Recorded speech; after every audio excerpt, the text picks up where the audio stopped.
Hello friends, welcome back to my channel. आप लोग कैसे हैं? उम्मीद करती हूँ आप लोग भी स्वस्थ होंगे, मस्त होंगे। राधे राधे। तो आज मैं सपना की बात करने वाली हूँ। सपना कल वीडियो डाली है और सपना को अंशु ने जो धमकी दिया था कि भाभी ज़्यादा सती सावित्री बनने की कोशिश मत करो, ज़्यादा सती सावित्री बनोगे तो सारे पोल खोल देंगे आपके। तो सपना ने खुला चैलेंज किया है कि तुम्हें जो कहना है साफ साफ कहो, ऐसे घुमा फिरा के मत कहो।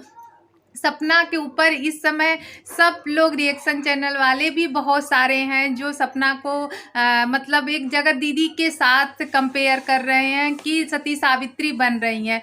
सपना ने कई रिएक्शन चैनल वालों को भी और साथ ही अपने सास ससुर, जो भाई है अंशु का, उस और बाकी पड़ोसी कोई इस समय निकल के आया है, तो इन सब के ऊपर उन्होंने FIR दर्ज कराने की बात कही है कि मैं FIR दर्ज कराऊंगी और अगर कुछ भी हमारी फैमिली को, मेरी बच्चियों को होता है तो उसके जिम्मेदार ये सभी लोग होंगे। तो सपना ने मतलब खुलेआम YT पे आके सबको ये सारी चीज़ें कह दी है, ताकि आगे जो है कोई भी चीज़ ऐसा ना हो जो मतलब सपना के लिए एक प्रॉब्लम खड़ी करे। यार कैसे माँ बाप हैं, सपना के सास ससुर कैसे हैं इस उम्र में, ऐसे सिचुएशन में वो लोग प्रॉपर्टी पैसा के पीछे भाग रहे हैं। वो प्रॉपर्टी पैसा किस काम का? उनके दोनों बेटे नहीं रहे, दो बच्चे हैं, उसका ख्याल ही नहीं है। तो किसके लिए लड़ रहे हैं? जो तीसरा है उसके लिए लड़ रहे हैं, उसके लिए अपने खून के रिश्ते को वो लोग मतलब उसका कोई वैल्यू ही नहीं है। तीसरा उनके लिए सब कुछ है। तो होता है, बहुत ही परंपरा चली आई है कि जिसके घर में लड़के नहीं होते, अगर लड़की होती है तो पीछे से चाय लगे रहते हैं कि कब लड़की की शादी हो और उसके बाद उसकी प्रॉपर्टी को अपने नाम लिखवाएं। इस समय सपना के सास ससुर के साथ यही हो रहा है और वो लोग समझ नहीं पा रहे हैं।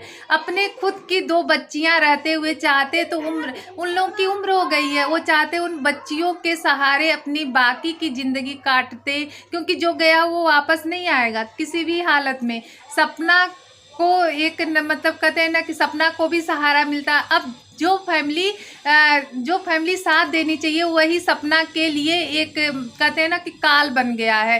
सपना को अभी भी डर मतलब बना रहता है कि कहीं मुझे भी कुछ ना कोई करवा दे, इसीलिए उन्होंने ये सारा कदम उठाया है। अब बात कर लेते हैं थोड़ा जगत दीदी की। तो जगत दीदी अब इतने सालों बाद जाएंगी जबलपुर अपने सास ससुर के पास, और बहुत अच्छी बात है कि कम से कम थोड़ा तो ख्याल आया उनको, क्योंकि जगत दीदी ने जब से यहाँ पे आया तब से वहाँ जाने का नाम उन्होंने नहीं लिया।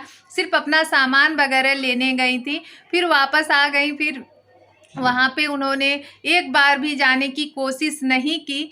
और उनके सास ससुर इंगेजमेंट में भी आए थे, इन्होंने अपनी तरफ से जो करना था किया भी, लेकिन वहाँ पे उनका खुद का घर है, खुद आशीष जी उनके हस्बैंड हैं, और वहाँ पे जितना हक बनता है और लोगों का उतना ही इनका भी बनता है। तो इनको घर जो है नहीं छोड़ना चाहिए था। सभी चाहते थे कि नहीं परमानेंट, लेकिन कभी कभार जाना चाहिए कि, और नहीं तो तासी थी, तासी के लिए तो जाना चाहिए था, लेकिन नहीं, वो इन्होंने एकदम छोड़ दिया था। लेकिन अब जबलपुर जाएंगी और तासी की छुट्टी जो होती है गर्मी की, उसमें वहाँ पे रहेंगी, वहाँ छुट्टियाँ मनाएंगी। तो अच्छा लगा सुन करके कि कम से कम उन्होंने आशीष जी की फैमिली का थोड़ा तो कदर किया, थोड़ा तो इज्जत रखा। या इसके पीछे कोई और साजिश है, वो तो सामने ही कुछ दिनों बाद आ ही जाएगा। तो ये सारी चीज़ें हैं। अगर निस्वार्थ जा रही हैं बिना किसी साजिश के, तो बहुत अच्छी बात है। और अगर इसमें भी कोई साजिश है, इसमें भी कोई स्वार्थ है, तब तो फिर कोई फ़ायदा नहीं है वहाँ जाने का। तो देखिए, वो तो जाने के बाद ही पता चलेगा कि उस बार की तरह जगत दीदी फिर सामान वगैरह तो नहीं लेने जा रही हैं, या कुछ और अपना जो हक है उनको तो नहीं लेने जा रही हैं। क्योंकि आजकल तो बस इंसान कहते ना सिर्फ पैसे के पीछे भागता है, रिश्ते तो बहुत दूर दूर तक कहीं दिखाई नहीं देते हैं।